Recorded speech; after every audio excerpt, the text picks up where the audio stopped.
Hi hello வணக்கம். Kevin Joseph டைரக்ஷன்ல 2024 வெளியான கும்பாரி இந்த படத்தோட ஸ்டோரி பத்தி பார்ப்போம். இந்த படத்துல வந்து விஜய் விஸ்வா, நலீஃப், மகானா, ஜான் விஜய் சொல்லிட்டு ஏகப்பட்ட பேர் நடிச்சிருக்காங்க. இந்த படத்துல சரவணன் அண்ட் மதுமிதா, சாம்சன் சொல்லிட்டு ஒரு சினிமா பட்டாளம் நடிச்சிருக்கு இந்த படத்துல. இந்த படத்தோட கதையை பத்தி பார்க்கறதுக்கு முன்னாடி நம்ம சேனலை சப்ஸ்கிரைப் பண்ணி வச்சுக்கோங்க. அப்பதான் நான் போடுறபடி உங்களுக்கு வந்து கிடைக்கும். கும்பாரி ஜோசப்பும் ஒரு பெரிய ஒரு ஃப்ரெண்ட்ஸ். அவங்க சின்ன வயசுல இருந்தே அனாதைகளா வளர்ந்ததுனால ஒருத்தர் மேல ஒருத்தர் ரொம்ப அன்பா இருப்பாங்க. இப்போ என்ன ஆகுதுன்னு பாத்தீங்கன்னா, அந்த அன்புக்கு இடையில கும்பாரிக்கு வந்து ஒரு லவ் வருது. அது யாருன்னு பாத்தீங்கன்னா மகானா. அவர் வந்து கேபிள் டிவி ஆபரேட்டரா இருப்பாரு. அவருக்கு வந்து ஒரு லவ் வருது. இப்ப அவங்க ரெண்டு பேரும் லவ் பண்றாங்க. லவ் பண்ணும்போது லவ் பண்ண பொண்ணுடைய அண்ணன் வந்து பயங்கரமான தங்கச்சி மேல பாசக்கார அண்ணன். அவர் வந்து என்ன பண்ணுவாருன்னு பாத்தீங்கன்னா, காலையில பெட் காப்பி முதல் கொண்டு தூங்க போற வரலுமே தங்கச்சி தங்கச்சி தங்கச்சின்னு சொல்லிட்டு இருப்பாரு. அந்த அளவுக்கு ஒரு நெஞ்சு நக்கக்கூடிய ஒரு மிகப்பெரிய ஒரு அண்ணன். அந்த கேரக்டர்ல தான் நம்ம ஜான் விஜய் நடிச்சிருப்பாரு. இப்ப என்ன ஆகுதுன்னு பாத்தீங்கன்னா, அந்த தங்கச்சி வந்து இவர் மேல உயிரா இருக்கும். ஆனா அந்த தங்கச்சி வந்து அண்ணன் மேல கொஞ்சம் கூட ரெஸ்பெக்ட் கொடுக்காது. அண்ணன் ஒரு கோமாளி, அண்ணன் ஒரு ஏமாத்த முட்டாள், அண்ணன் ஒரு பைத்தியக்காரன், அந்த மாதிரி தான் நினைச்சிட்டு இருக்கோம். ஆனா அண்ணன் காட்டுற பாசம்லாம் அது உண்மையான பாசமா அவன் காட்டிட்டு இருப்பாரு. இப்ப என்ன ஆகுதுன்னு பாத்தீங்கன்னா, இந்த கும்பாரி மேல லவ் வந்த உடனே இந்த நண்பனா இருக்கக்கூடிய ஜோசப் கும்பாரியும் இந்த பொண்ணையும் சேர்த்து வைக்கணும் அப்படிங்கிறதுக்காக ஊரை விட்டு ஓடுறதுக்கு ஐடியா பண்ணுவாங்க. அப்போ வந்து ஜான் விஜயனுடைய சொந்த அக்கா மகளான முறை பொண்ணு அவங்களுக்கு வந்து ஹெல்ப் பண்ணுவாங்க. அதுதான் மதுமிதா. அவங்க வந்து ஹெல்ப் பண்ணி அவங்களுக்கு ரெண்டு கல்யாணம் பண்ணி வைக்கிறதுக்கு ஐடியா பண்ணுவாங்க. அங்க போனதுக்கு அப்புறம் பொண்ணுக்கு இன்னும் 21 வருஷம் பூர்த்தி ஆகிறதுக்கு 7 நாள் இருக்குன்னு சொல்லிடுவாங்க.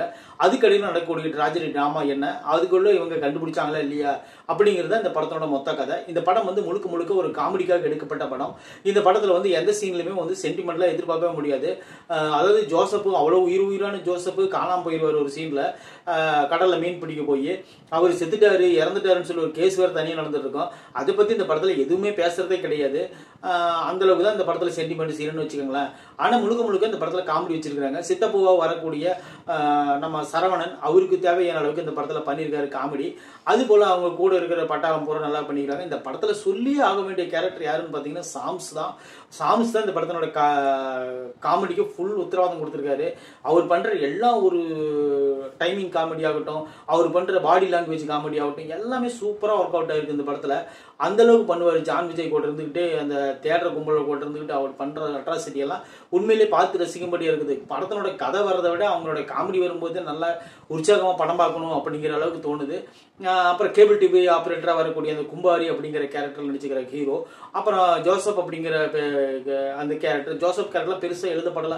அவங்க சும்மா ஏதோ வராங்க போறாங்க, நண்பர்களா இருக்கிறாங்க, ஒரே தட்டுல சாப்பிடுறாங்க, அதை மட்டும் தான் சொல்றாங்க.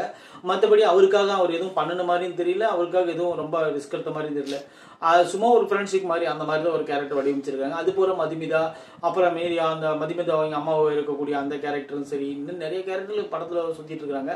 ஆனா எல்லாரும் பேசும்படியா பொருளா எதுவுமே கிடையாது. ஜான் விஜய் ஓரளவுக்கு பரவாயில்ல, தேவலாம். நெஞ்சனக்கிற அண்ணனா வந்து படம் முழுக்க தங்கச்சின்னு உருவுறாரு.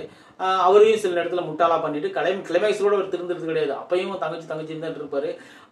இன்னும் ஒரு விஷயம் சொல்ல பார்த்தா இந்த படத்துல எல்லாருமே சப்போர்ட்டிங் கேரக்டர் பண்ணிக்கிறதுனால, ஓரளவுக்கு நல்லா பண்ணிக்கிறதுனால இந்த ஹீரோயினி தவிர்த்துட்டு நீங்க பாத்தீங்கன்னா படத்துல எல்லாமே நல்லா பண்ணிக்கிறாங்க. இந்த படத்துல ஃபைட் ஒரு 2-3 ஃபைட் இருக்குது. அப்புறம் பாட்டு ஒரு 2-3 பாட்டு இருக்குது.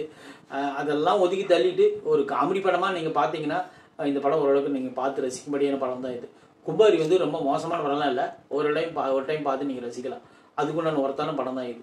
நம்ம விமர்சனம் பிடிச்சிருந்தா கண்டிப்பா நம்ம சேனலை சப்ஸ்கிரைப் பண்ணி வச்சுக்கோங்க. தேங்க்யூ.